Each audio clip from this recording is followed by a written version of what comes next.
નમસ્કાર, આપ જોઈ રહ્યા છો સંદેશ ન્યૂઝ, તમારી સાથે સત્યની સાથે મહત્વના સમાચાર સાથે હું છું નવીન દાફડા। સમાચારો પર નજર કરીએ તો આવતીકાલે વિશ્વ યોગ દિવસની ઉજવણી કરવામાં આવશે।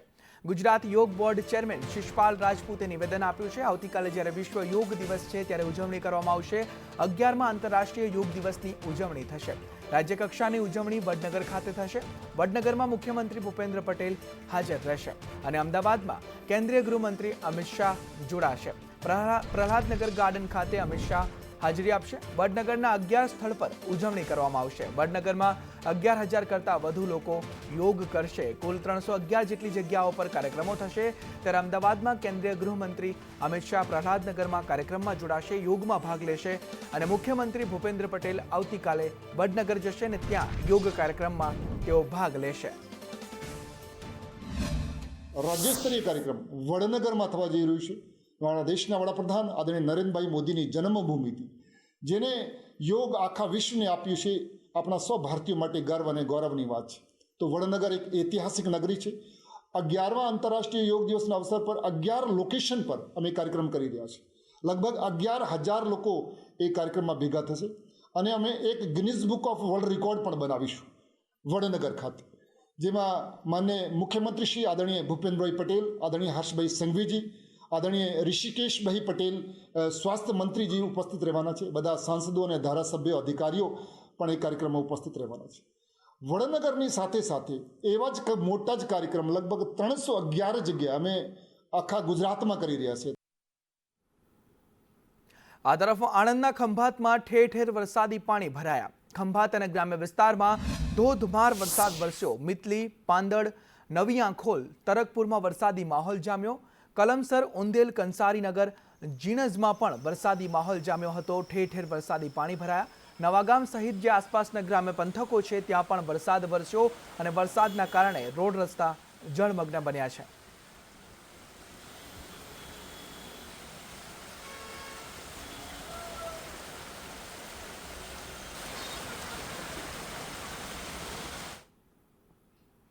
આણંદના પેટલાદમાં પણ ઠેર ઠેર વરસાદી પાણી ભરાયા। સાઈનાથ રોડ, ચાવડી બજાર વિસ્તારમાં પાણી ભરાયા છે। પેટલાદના વિવિધ માર્ગો ઉપર વરસાદી પાણી ફરી વળ્યા। રસ્તાઓ જળમગ્ન બન્યા છે। પાણી ભરાતા વાહન ચાલકોને ભારે હાલાકી વેઠવાનો વારો આવ્યો છે। સ્થાનિકો જે છે તે પણ આ પાણી ભરાવાના કારણે હેરાન પરેશાન છે। ત્યારે પેટલાદના આ દ્રશ્યો છે કે ધોધમાર વરસાદને પગલે રોડ રસ્તા જળબંબાકાર થયા છે અને જેના કારણે વાહન ચાલકોને અત્યારે હાલાકી વેઠવાનો વારો આવ્યો છે।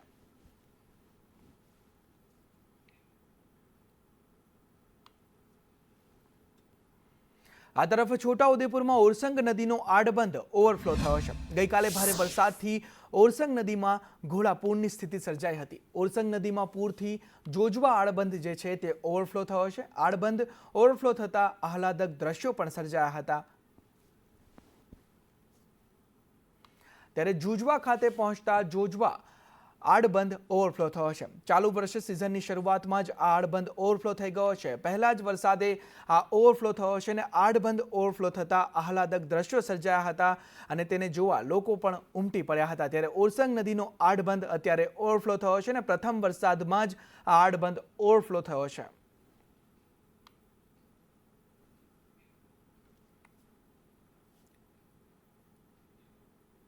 ગીર સોમનાથ જિલ્લામાં વાવણી માટે કાગડોળે રાહ જોતા ખેડૂતોએ સારા વરસાદ બાદ વાવણીનો પ્રારંભ કર્યો છે।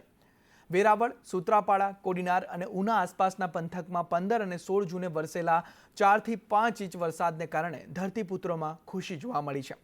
ખેડૂતોનું કહેવું છે કે આ વર્ષે શરૂઆતમાં જ સારો વરસાદ પડવાથી મગફળી અને સોયાબીનનું વાવેતર મોટા પ્રમાણમાં થઈ રહ્યું છે। કૃષિ વૈજ્ઞાનિકોના મત અનુસાર ગીર સોમનાથ જિલ્લામાં દર વર્ષે મગફળીનું 80,000 થી 1 લાખ હેક્ટરમાં વાવેતર થતું હોય છે અને આ વર્ષે પણ મોટા પ્રમાણમાં વાવેતર થઈ રહ્યું છે। તો છેલ્લા 2 થી 3 વર્ષમાં સોયાબીનના વાવેતરમાં પણ નોંધપાત્ર વધારો જોવા મળ્યો છે। હાલમાં 20,000 થી 25,000 હેક્ટરમાં સોયાબીનનું વાવેતર થઈ રહ્યું છે। આમ ગીર સોમનાથ જિલ્લામાં કપાસના વાવેતરમાં ઘટાડો જોવા મળી રહ્યો છે।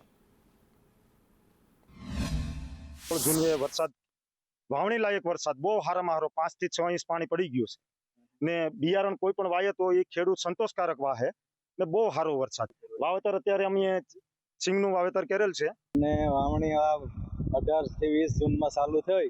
મગફળી, સોયાબીન, કઠોળ એવું બધું વાય અને આ વર્ષે વર સારું થાય એવું દેખાય છે.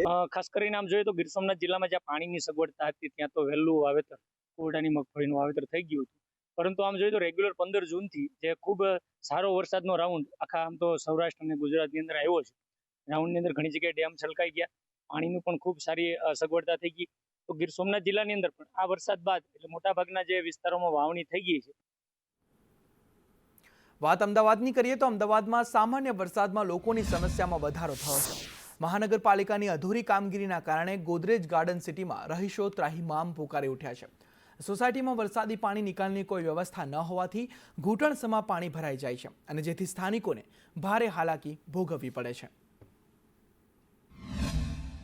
सर ये यहाँ पे रोड का तो बहुत बुरा हाल है और वाटर लॉगिंग रेनी सीज़न में इतनी ज़्यादा हो जाती है और वो स्टेगनेंट रहता है और उसके कारण जो मच्छर वगैरह का जो प्रसाव है वो ज़्यादा बढ़ जाता है और लोगों के कम्यूटेशन के लिए भी बहुत दिक्कत आती है. तो इस चीज़ को जितनी जल्दी एड्रेस किया जा सके उतना अच्छा है. सिटी में ऐसे प्रॉब्लम बहुत आते रहते हैं. कभी कभी अगर ये ट्रैफिक की समस्या ज़्यादा हो जाती है, अगर हमको कहीं से भी निकलना है तो भी रॉन्ग साइड में निकलना पड़ेगा, फिर कुछ ना कुछ प्रॉब्लम हो जाएगा. ये बारिश के टाइम पे ज़्यादा ही प्रॉब्लम होता रहता है. अब इतने दूर से हम आते हैं काम के लिए भी प्रॉब्लम हो जाता है यहाँ पे. कहीं रास्ता ही पूरा का पूरा खराब हुआ है, खड्डे पड़े हुए, पानी भरा हुआ, कहाँ से निकलेंगे. અમદાવાદ શહેરના ઘણા વિસ્તારો એવા છે કે જ્યાં વરસાદ બંધ થઈ જવા છતાં યોગ્ય રીતે પાણીનો નિકાલ જે છે તે હજી થઈ શક્યો નથી અને તેના કારણે હવે ચોમાસાની શરૂઆત થતાં જ રોગચાળો પણ ફાટી નીકળે તે પ્રકારની સ્થિતિ જે છે તે જોવા મળી રહી છે. ઠેર ઠેર તૂટેલા રોડ અને રોડ ઉપર હજી પાણી ભરેલા છે, કાદવ અને કીચડ જોવા મળી રહ્યો છે અને તેના કારણે જે પારાવાર હાલાકીનો સામનો જે લોકો જે છે તે કરી રહ્યા છે. આ જે દ્રશ્યો દેખાઈ રહ્યા છે ગોદરેજ ગાર્ડન સિટીના આ દ્રશ્યો છે. કોર્પોરેશન દ્વારા અહીં રોડ માટે થઈને પણ યોગ્ય કામગીરી છે તે કરવામાં આવી નથી અને અહીં અધૂરું કામ જે છે તે છોડી દેવામાં આવ્યું છે.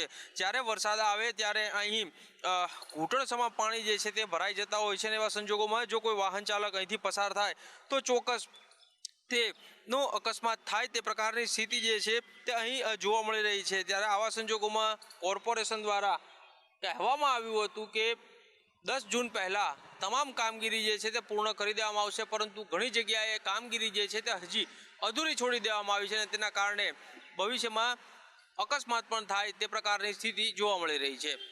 કેમેરામેન ચેતન પરમાર સાથે કશ્યપ જોશી, સંદેશ ન્યૂઝ, અમદાવાદ.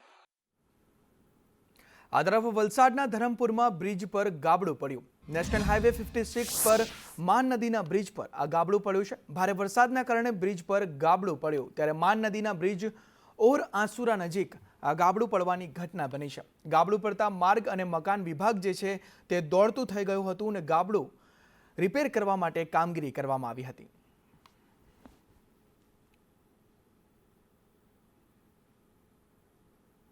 વાત સુરતની કરીએ તો સુરતના મહિધરપુરામાં મકાનની દિવાલ ધરાશાયી થઈ. ગ્રાઉન્ડ પલ્સ 2 માળ મકાનની દિવાલ ધરાશાયી થઈ ગઈ છે. મકાન પડતા નીચે પાર્ક કરેલી કારને નુકસાન થયું છે. ફાયર વિભાગ દ્વારા કાટમાળ ખસેડવાની કામગીરી કરવામાં આવી અને સદનસીબે આ ઘટનામાં કોઈ જાનહાનિ નથી થઈ.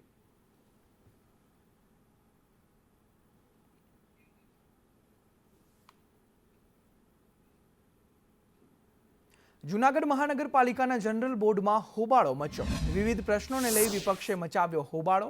પ્રી મોન્સૂન કામગીરી અંગે વિપક્ષે સવાલો ઊભા કર્યા, સવાલો ઉઠાવ્યા. ધારાગઢ વિસ્તારમાં ડિમોલિશનનો મુદ્દે હંગામો જોવા મળ્યો. પીડિતો માટે વૈકલ્પિક વ્યવસ્થા કરવા ઠરાવ કરવામાં આવ્યો. વિપક્ષના ધરણા બાદ અંતે ઠરાવ કરાયો. જે ઠરાવની વાત છે, ધારાગઢના લોકો માટે વૈકલ્પિક જગ્યા માટે જ્યારે ત્યાં દબાણ દૂર કરવામાં આવ્યું ત્યારે એ પહેલાં પણ અમે કલેક્ટરને રજૂઆત કરી હતી, ત્યાંના કોર્પોરેટરને સાથે રાખી કે આ લોકોને વૈકલ્પિક જગ્યા મળે જેથી કરીને આ લોકોને મુશ્કેલીઓ ન પડે.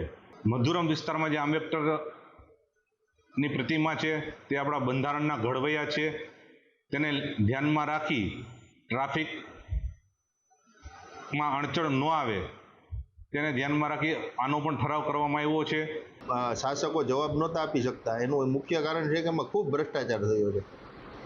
અને બીજું જોઈએ કે નરસિંહ મહેતા તળાવ છે, ત્યાં ભાજપના જ કોર્પોરેટર દ્વારા, બાંધકામ સમિતિના ચેરમેન દ્વારા ભ્રષ્ટાચાર ખુલ્લો પાડેલો હતો, તો એ બાબતે પણ કોઈ કાર્યવાહી નથી કરેલી.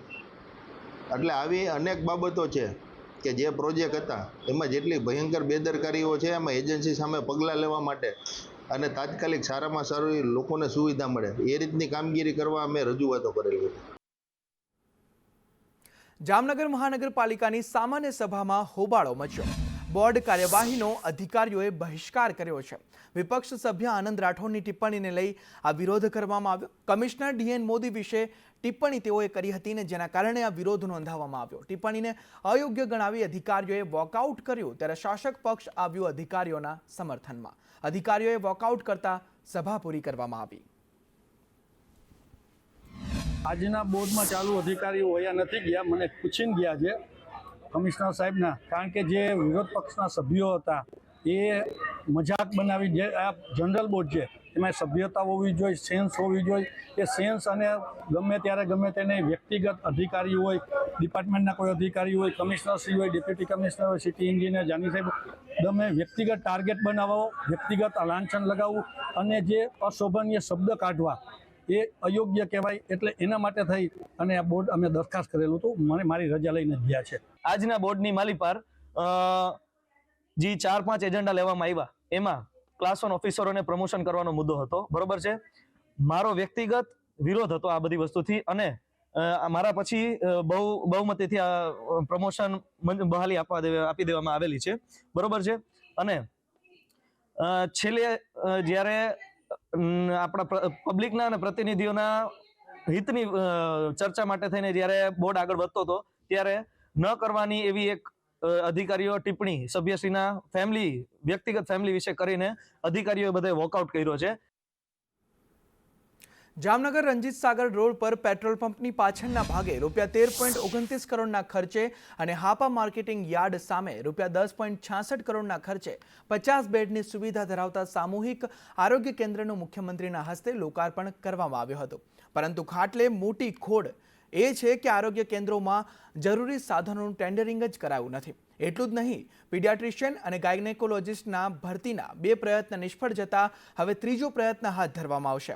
આમ લોકોને ઘર આંગણે સારવાર મળી રહે તે માટેનો તંત્રનો પ્રયાસ સાધનોની ખરીદી અને તબીબોના ભરતીના અભાવે હાલ પૂરતો નિષ્ફળ રહ્યો છે.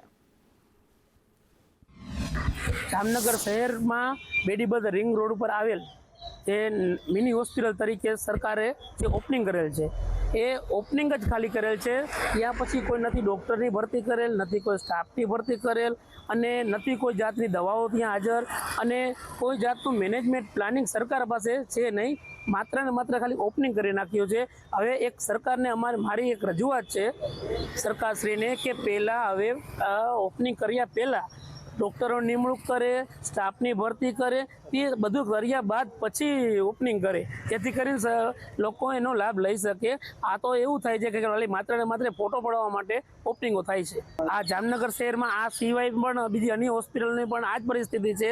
એમાં પણ માત્ર ખાલી ઓપનિંગ કરેલું છે. એમાં 3જી વખત પ્રયત્ન કર્યો છતાં કોઈ ડૉક્ટરોની નિમણૂક નથી થતી, નથી કોઈ સ્ટાફની ભરતી થતી.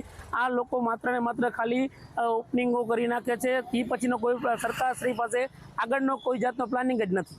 પરંતુ દુઃખની બાબત એ છે કે હજી સુધી અહીંયા કોઈ સ્ટાફ નથી, કોઈ ડૉક્ટરોની ભરતી કરવામાં આવેલ નથી. તન પ્રયત્ન કરવા છતાં અહીંયા ડૉક્ટર નથી, કોઈ સ્ટાફ નથી, દવા નથી. એટલે જે ગરીબ માણસો કે જ્યાં જે આવે છે જેના માટે સરકારે એક વ્યવસ્થાના ભાગરૂપે કરોડો રૂપિયાના ખર્ચે આ હોસ્પિટલ તો બનાવી પણ કોઈ પણ જાતનો સ્ટાફ નહીં, સુવિધા નહીં, તમામનો આમાં અભાવ છે. કરોડો રૂપિયાના ખર્ચે આરોગ્ય કેન્દ્ર જે મિની હોસ્પિટલ બનાવી પરંતુ ધૂળ ખાઈ છે સ્ટાફના અભાવે, કોઈ સુવિધા નથી. એટલે તાત્કાલિક ધોરણે એને સુવિધા આપવા અને એનો સ્ટાફમાં જે તાત્કાલિક ધોરણે ડૉક્ટરોની ભરતી કરવા અમારી માંગણી છે. સામૂહિક આરોગ્ય કેન્દ્રમાં આપ જાણો છો એ મુજબ ઇન્ડોર દર્દીઓને સારવાર આપવાની પણ વ્યવસ્થા હોય છે અને અમારે એના માટેની બધી તૈયારીઓ અમે કરી લીધી છે. મોટાભાગની થોડીક સાધન સામગ્રીની ખરીદીની પ્રક્રિયામાં છે અને HR જે એના માટે જરૂરી છે એમાં medical officers, staff nurse, laboratory technician એ બધી પોસ્ટ, એક્સરે ટેકનિશિયન એ બધી જ પોસ્ટ ભરી લેવામાં આવેલી છે. ખાસ કરીને સ્પેશિયાલિટી સેવાઓ અમારે CHC દ્વારા બાળરોગ નિષ્ણાંત અને સ્ત્રીરોગ નિષ્ણાંતની આપવાની થાય છે. મહાનગરપાલિકા દ્વારા 2 વખત પ્રયત્ન કરવામાં આવેલા છે, ખાસ કરીને બાળરોગ નિષ્ણાત અને સ્ત્રીરોગ નિષ્ણાત ડૉક્ટર્સની ભરતી માટે, પણ હજી સુધી એમાં કોઈ નિષ્ણાત તબીબો આવ્યા નથી અને અમે પાછા એક પ્રયત્ન કરવાના છીએ અને વહેલી તકે અમારી પાસે નિષ્ણાત તબીબો આવી જાય એના માટે અમે પ્રયત્નશીલ છીએ અને પછી બધી જ આઈપીડી અને બધી ફૂલ ફેઝમાં સેવાઓ શરૂ કરવામાં આવશે. આ તરફ જામખંભાળિયામાં ખરાબ રોડથી લોકો ત્રાહિમામ પુકારે ઉઠ્યા છે. શહેરમાં ટ્રાફિકથી ધમધમતા અનેક રોડ બિસ્માર જોવા મળી રહ્યા છે. ખખડધજ રોડથી વાહન ચાલકો રાહદારીઓ પરેશાન છે.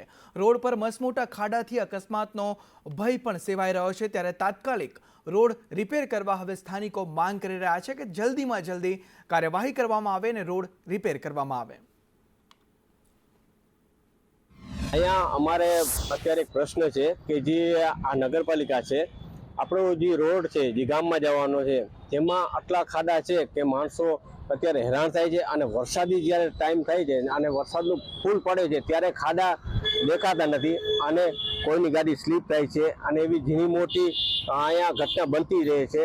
તો આપણે એને નિવેદન છે કે તમે એકવાર રોડ ઉપર આવીને જો કે આ જે ખાડા છે એ એકવાર બૂરો એવી અમારી વિનંતી છે. હું જાણવા કહીશ કે જે આખા ખંભાળિયામાં જ્યાં જોઈએ રસ્તા ખાડા બહુ ખરાબ, રસ્તો બહુ ખરાબ છે અહીંયા, તો તંત્રને એટલું નગરપાલિકા ધ્યાનમાં દઈએ કે આ રસ્તા બધા બૂરે અને આવવા જવા માટે બધાને બહુ તકલીફ પડે છે. પાણી ભરાઈ જાય છે, માણસો હાલતા પડી જાય છે, એવા દાખલા જોયા છે. વાહનમાં પણ નુકસાન આવે છે અને ખાસ વાત તો કે જે દર્દીઓ માટે એમરજન્સી ગાડી જવી પડે ત્યારે ટ્રાફિક બહુ જામ હોય છે. તમે જોઈ શકો છો પાછળ વાહન ધીમે પડી ગયા છે અને કોઈ ડિલિવરી વાળા લેડીઝ હોય તેમને પણ બહુ તકલીફ પડે છે જવા માટે. તો તંત્રને નગરપાલિકા એટલું કહીશ કે આ રસ્તાને પેચિંગ વર્ક કરી અને ફટાફટ કામ કરે. તો ભરૂચના રતન તળાવમાં સફાઈના અભાવે ગંદકીનું સામ્રાજ્ય ફેલાયું છે.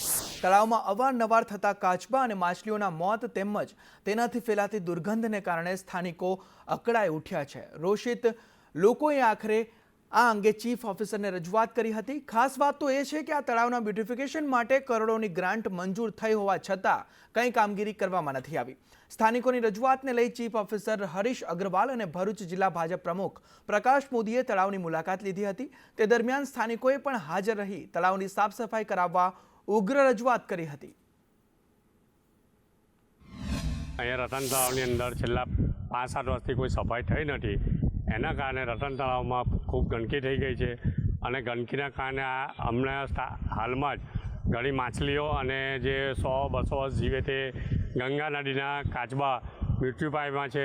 હવે એની બધી માંગણી સ્થાનિકોને તકલીફ પડતી હતી, ગંધાતું હતું અને અહીંયા બીમારી રોગચાળો ફાટે એવી એ થઈ ગયેલી શરૂઆત.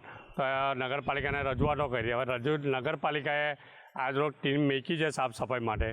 હવે એ સાફ સફાઈની ટીમ જોતાં એવું લાગે છે કે આ ફક્ત કચરો સાફ કરવાને પણ પેલા માછલા મળી ગયા છે એને કાઢીને લઈ જશે અને બીજું બધું શું થશે એને જો કોઈ લાગતું નથી. આ તળાવમાં અત્યારે અહીંના સ્થાનિક લોકોની રજૂઆત હતી કે અહીંયા તળાવમાં પુષ્કળ પ્રમાણમાં માછલીઓ મરેલી છે અને એના કારણે આજુબાજુના એરિયામાં ખૂબ જ દુર્ગંધ ફેલાયેલી છે. તો એને જોવા માટે પણ અમે આવ્યા અને અહીં આ માછલીઓ જે મરેલી છે એને બહાર કાઢવામાં આવી રહી છે અને જે કંઈક અત્યારે ગ્રાન્ટ મંજૂર થઈ છે લગભગ 9 કરોડ રૂપિયાની, અગાઉ પણ આ રીતે ગ્રાન્ટ મંજૂર થઈ હતી અને આ ગ્રાન્ટનો સારી રીતે ઉપયોગ થાય આ તળાવના વિકાસ માટે, એના શુદ્ધિકરણ માટે એવી અમારી પણ માંગ છે.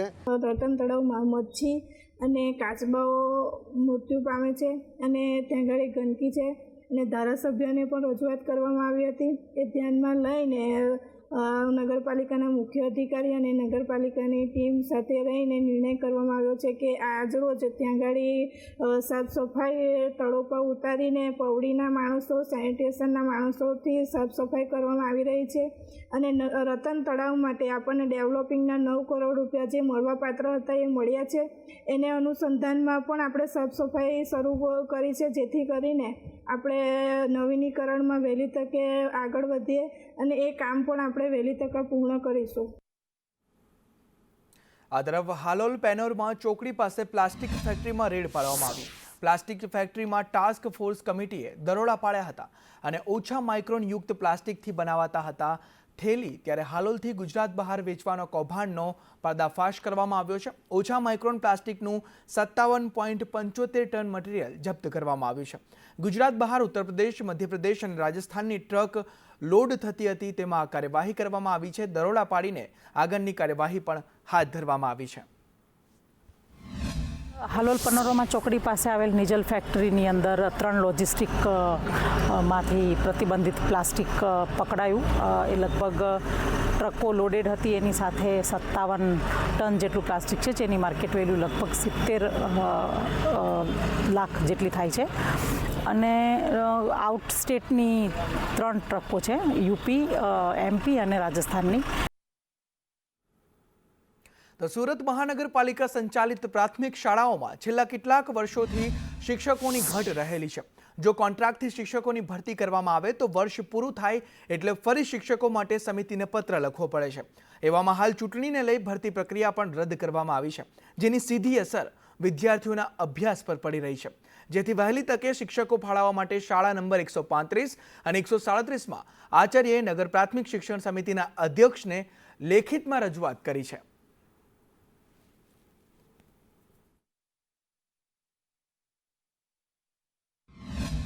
સુરતના અનેક નગર પ્રાથમિક શિક્ષણ સમિતિની શાળાઓ છે, ત્યાં શિક્ષકોની ઘટ જોવા મળી રહી છે. ત્યારે આજ એક મુહિમ જે છે તેને લઈને સુરતના લીંબાદ વિસ્તારમાં આવેલ શાળા ક્રમાંક 135 ને 38ના પ્રિન્સિપલ જે રાહુલ દાવડે છે, તેમણે શિક્ષણ સમિતિના અધ્યક્ષને પત્ર લખ્યો છે, ઘણી વખત પત્ર પણ લખ્યો છે. ત્યારે આપણી સાથે જોડાયા છે રાહુલભાઈ. શિક્ષકોની ઘટ જોવા મળી રહી છે, આપે આ પત્ર લખીને જાણ કરી છે. કેટલા વખતથી શિક્ષકોની ઘટ છે? હવે તો શું કે શિક્ષણની શરૂઆત પણ થઈ ચૂકી છે, ત્યારે શું કહેશો? અને એ પહેલા પણ કરી દેવાની હતી. ત્યારે શિક્ષકોની ઘટ એ કાયમી સમસ્યા છે અને સરકાર વખતો વખત ભરતી કરીને એ સમસ્યાનું નિરાકરણ કરવાનો પ્રયત્ન કરે છે, પણ સરકારની ભરતી પ્રક્રિયામાં લગભગ 2 થી 3 વર્ષના અંતરાલે થતી હોય છે. અને હાલમાં પણ ભરતી પ્રક્રિયા ચાલી રહી છે, પરંતુ પેટા ચૂંટણીના કારણે એ સ્થગિત છે. ત્યારે વચગાળાના રાહત માટે મનપા દ્વારા સાથી શિક્ષકો ફાળવવામાં આવે છે અને એ હજુ ફાળવાયા નથી. એટલે અમે પત્ર લખીને વિનંતી કરી છે કે હાલમાં તાત્કાલિક ધોરણે સાથી શિક્ષકો ફાળવવામાં આવે. જ્યારથી ટેટ પરીક્ષાનો નિયમ આવ્યો ત્યારથી આ ઘટની સમસ્યા વધુ વકરી છે, કેમ કે કેન્ડિડેટ અવેલેબલ થતા નથી. સરકાર વખતો વખત ભરતી પ્રક્રિયા કરતી હોય છે, પણ ઘણી વખત અધર મીડિયમમાં ઉમેદવારો મળતા નથી ને જગ્યા ખાલી રહી જાય છે. એટલે આ એક કાયમી પ્રકારની સમસ્યા બની ગઈ છે. એટલે સરકાર ભરતીના માધ્યમથી અથવા સાથી શિક્ષકોના માધ્યમથી શિક્ષણ સમિતિ આ જે સમસ્યા છે એનું નિરાકરણ કરવાનો પ્રયત્ન કરે છે. એટલે અમે વિનંતી કરી છે કે તાત્કાલિક ધોરણે સાથી શિક્ષકો ફાળવી હાલમાં આ સમસ્યાનું નિરાકરણ કરવામાં આવે. શિક્ષકોની ઘટ છેલ્લા ઘણા વર્ષોથી સુરત નગર પ્રાથમિક શિક્ષણ સમિતિની અનેક શાળાઓમાં જોવાઈ રહી છે. ત્યારે શિક્ષણ સમિતિ દ્વારા પણ સરકાર પાસે વારંવાર માંગણી કરવામાં આવે છે, પરંતુ ત્યારે અંતે કોન્ટ્રાક્ટ સિસ્ટમના કારણે શિક્ષકોને લેવા પડતા હોય છે. પરંતુ કોન્ટ્રાક્ટ સિસ્ટમ પણ જે શિક્ષકો આવતા હોય છે શાળામાં અભ્યાસ આપવા માટે વિદ્યાર્થીઓને, તેઓ પણ 11 મહિના માટે હોય છે, પરંતુ ફરી પાછી તેઓ જતા હોય છે. ત્યારે અનેક વખત રજૂઆત કરવા છતાં શિક્ષકોની ઘટ હવે જોવાઈ રહી છે. પરંતુ શિક્ષણ સમિતિ દ્વારા પણ હવે આની માટે કયા પ્રકારનું કોઈ યોગ્ય નિર્ણય લાવી શકે તે હવે આગળ જોવાનું રહ્યું. કેમેરામેન ભૂષણ ચૌધરી સાથે જયેન્દ્ર પાંડે, સંદેશ ન્યૂઝ, સુરત. ભાજપ રાષ્ટ્રીય અધ્યક્ષે રૂપાણી પરિવારને સાંત્વના પાઠવી. ભાજપ રાષ્ટ્રીય અધ્યક્ષ જેપી નડ્ડાએ દુઃખ વ્યક્ત કર્યું. ગાંધીનગરમાં જેપી નડ્ડા રૂપાણી નિવાસસ્થાને પહોંચ્યા હતા. તેમના પરિવારની તેઓએ મુલાકાત કરી, પરિવાર સાથે વાતચીત કરી. ત્યારે અંજલિબેન રૂપાણીને મળ્યા અને તેઓને પણ જેપી નડ્ડાએ સાંત્વના પાઠવી અને રૂપાણીને શ્રદ્ધાંજલિ અર્પણ કરી.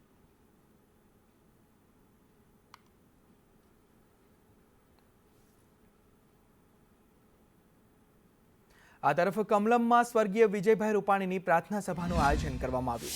ભાજપ રાષ્ટ્રીય અધ્યક્ષ જેપી નડ્ડાએ તેઓને શ્રદ્ધાંજલિ અર્પી. મુખ્યમંત્રી, સંગઠન મહામંત્રીએ પણ શ્રદ્ધાંજલિ અર્પી હતી. પ્રદેશ અધ્યક્ષ CR પાટીલે પણ શ્રદ્ધાંજલિ અર્પી. ત્યારે આ કમલમમાં પ્રાર્થના સભાનું આયોજન કરવામાં આવ્યું હતું.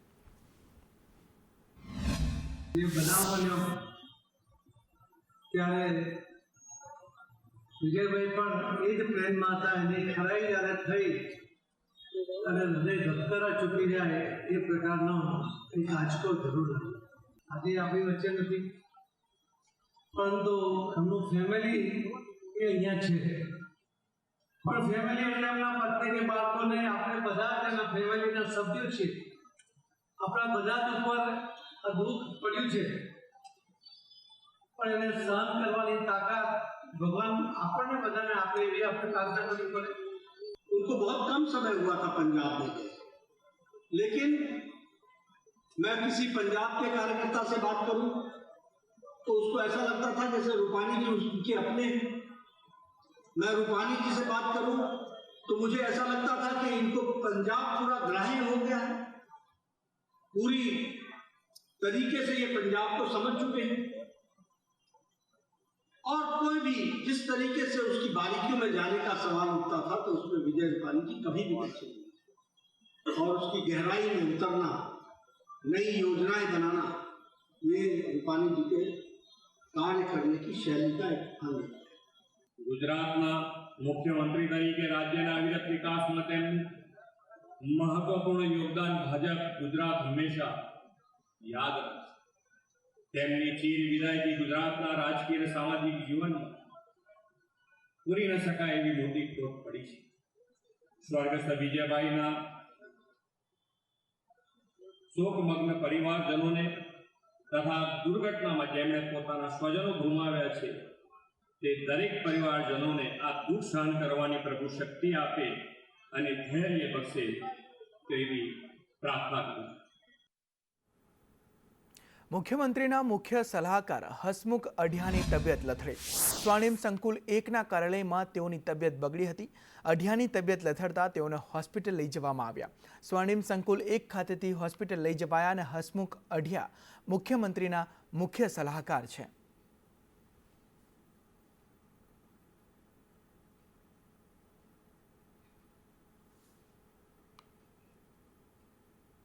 પંચમહાલના શહેરામાં ધમાઈ ગામે હત્યા કરવામાં આવી. અંગત અદાવતમાં ટ્રેક્ટર માથે ચડાવીને હત્યા નિપજાવી. હુમલામાં 42 વર્ષીય હસમુખ પટેલનું મોત નિપજ્યું છે. પોલીસે ટ્રેક્ટર ચાલક દિલીપ પટેલ સામે ગુનો નોંધ્યો છે અને વધુ કાર્યવાહી પણ પોલીસ દ્વારા હાથ ધરવામાં આવી છે. પટેલ દિલીપભાઈ આરતભાઈ પોતાનું ટ્રેક્ટર લઈને આવ્યા અને અમે ત્યાં બેસેલા હતા ખુરશીમાં, ત્યાં અમારા ઉપર એમણે અચાનક ટ્રેક્ટર ચલાવ્યું. એમાં નાસભાગ થતાં થોડાકને જાનહાનિ થઈ અને એમાં પટેલ હસમુખભાઈ મણીલાલ એ મોટાભાગે શું છે કે ગંભીર પરિસ્થિતિમાં હતા અને હોસ્પિટલમાં સારવાર દરમિયાન એમનું મૃત્યુ થયેલ છે. આ બાબતે અમે પોલીસ સ્ટેશનમાં 9 થી 10ના ગાળામાં અમે કમ્પ્લેન આપી હતી. પછી આ જ્યારે બનાવ બની ગયા પછી અમે અધિકારીઓને જાણ કરતા પોલીસ વિભાગના બધા જ અધિકારીઓ ધમાઈ ખાતે દોડી આવ્યા અને પરિસ્થિતિને શાંત પાડી અને અમને પણ સાંત્વના આપી અને આરોપીને પકડવા માટેને અમને ચક્રો ગતિમાન કર્યા છે. આ તરફ સાબરકાંઠામાંથી લાંચિયો પોલીસકર્મી ઝડપાયો છે. દારૂના વેચાણ માટે વહીવટ પાડવા જતા તે ઝડપાઈ ચૂક્યો છે. ખેડબ્રહ્મા પોલીસ સ્ટેશનના કર્મી વિકાસ પટેલની ધરપકડ કરવામાં આવી છે. દારૂનો ધંધો કરવા દેવા માટે 1 લાખ રૂપિયાની લાંચ માંગી હતી. એસીબીએ છટકું ગોઠવીને આરોપીને રંગે હાથ ઝડપી પાડ્યો છે.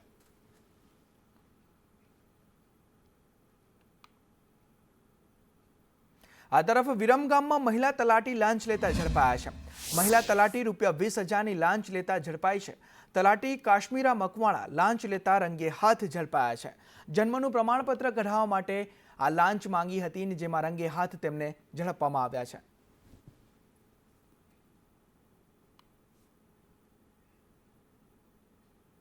અમદાવાદમાં મહાનગરપાલિકાના પૂર્વ ઝોનના એસ્ટેટ ટીડીઓ જિગ્નેશ શાહ સામે અપ્રમાણસર મિલકત અંગે ફરિયાદ નોંધાતા ખળભળાટ મચી જવા પામ્યો છે. એસીબીની તપાસમાં જિગ્નેશ શાહની 3.7 કરોડથી વધુ આવક મળી આવી છે. જિગ્નેશ શાહ વર્ષ 2010માં સબ ઇન્સ્પેક્ટર તરીકે જોડાયો હતો. આ દરમિયાન તેની બેઝિક આવક 90,000 હોવાનું સામે આવ્યું છે. માત્ર એક જ વર્ષમાં તેણે પત્નીના નામે આકૃતિ ઇન્ફ્રાસ્ટ્રક્ચર, આકૃતિ કન્સ્ટ્રક્શન અને આકૃતિ ડેવલપર નામની 3 કંપનીઓ શરૂ કરી દીધી, જેમાં લોકોની મિલકતના નવા પ્લાન બનાવવા અને પ્લાન પાસિંગ માટેની કામગીરી કરતો હતો. આ સિવાય એસીબીની તપાસમાં 1.34 કરોડના સોના ચાંદીના દાગીના પણ મળી આવ્યા છે. અત્યાર સુધીની તપાસમાં જિગ્નેશ શાહે તેની કાળી કમાણીનું રોકાણ શેર બજારમાં તેમજ કન્સ્ટ્રક્શન કંપનીઓમાં કર્યું હોવાનું સામે આવ્યું છે. જિગ્નેશ સાથે સંકળાયેલા કુલ 17 બેંક એકાઉન્ટ અને 1 લોકર મળી આવ્યું છે, જેને સીલ કરવામાં આવ્યા છે. અમદાવાદ મ્યુનિસિપલ કોર્પોરેશનમાં હાલમાં હેડ ઓફિસ ખાતે ટીડીઓ એસ્ટેટ તરીકે ફરજ બજાવતા શાહ જિગ્નેશ કુમાર સુરેન્દ્રભાઈ વિરુદ્ધ અપ્રમાણસર મિલકતનો ગુનો દાખલ કરવામાં આવેલો છે અને તેઓની પાસેથી ₹3,07,49,991ની અપ્રમાણસર મિલકત મળી આવેલ છે. વર્ષ 2010 બાદ 2011માં પોતાના પત્નીના નામે 3 કંપનીઓ બનાવેલી છે. આકૃતિ ઇન્ફ્રાસ્ટ્રક્ચર, આકૃતિ કન્સ્ટ્રક્શન અને આકૃતિ ડેવલપર્સ.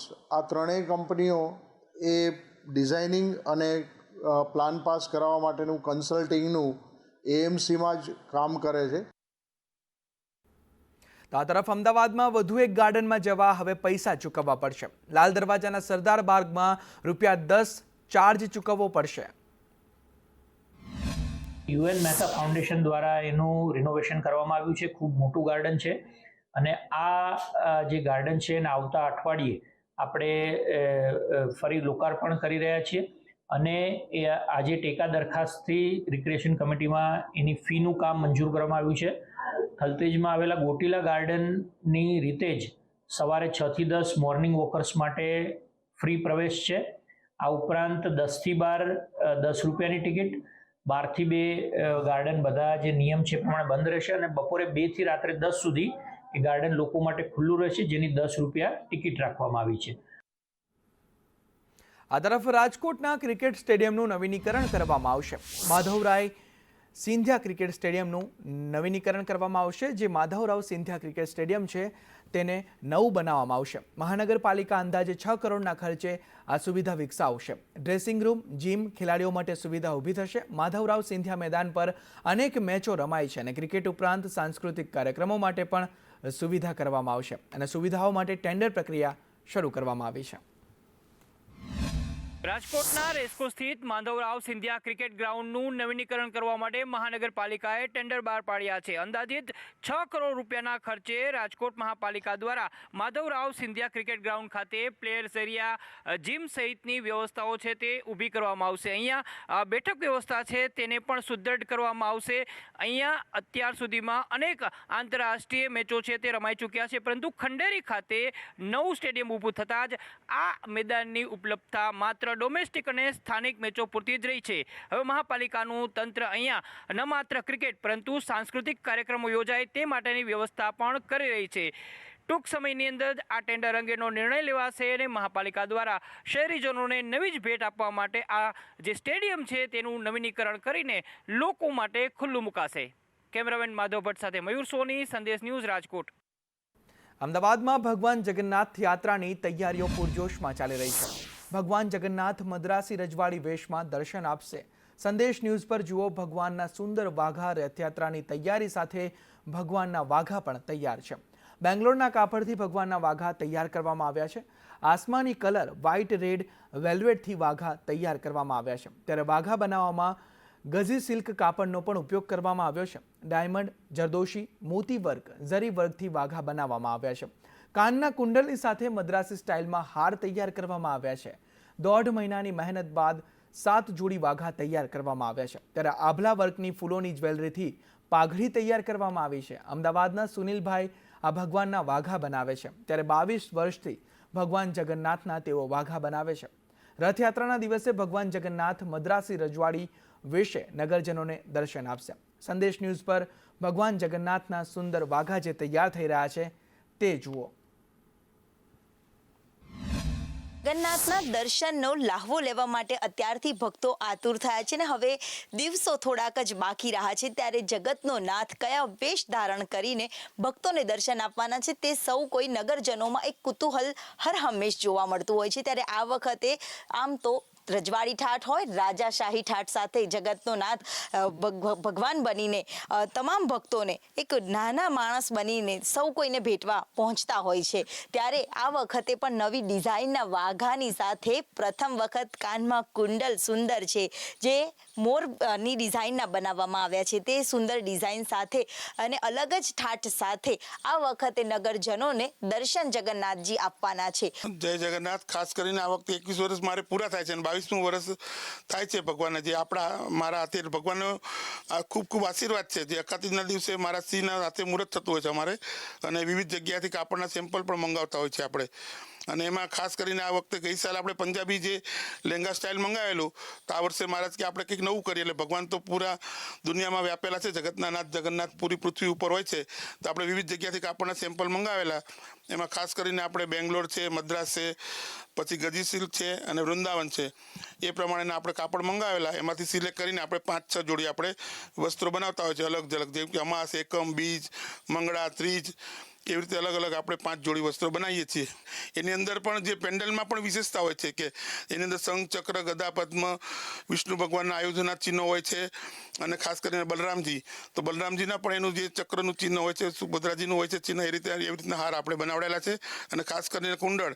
સુનિલભાઈએ પણ એ જ ઉત્સાહ સાથે વાઘાની તૈયારીઓ કરી છે. ત્યારે આતુરતાનો સૌ કોઈનો અંત આવશે, પરંતુ અત્યારે તો એ જ તૈયારીઓ, એ જ ઝાકમઝોળ અત્યારથી જ તમામ પ્રશાસન છે, મંદિર પ્રશાસન પણ અને ભક્તો પણ નાથના દર્શન કરવા માટે આતુરતા અનુભવી રહ્યું છે. કેમેરામેન ઉપેન્દ્ર ત્રિવેદી સાથે દિવ્યા ચૌહાણ, સંદેશ ન્યૂઝ, અમદાવાદ.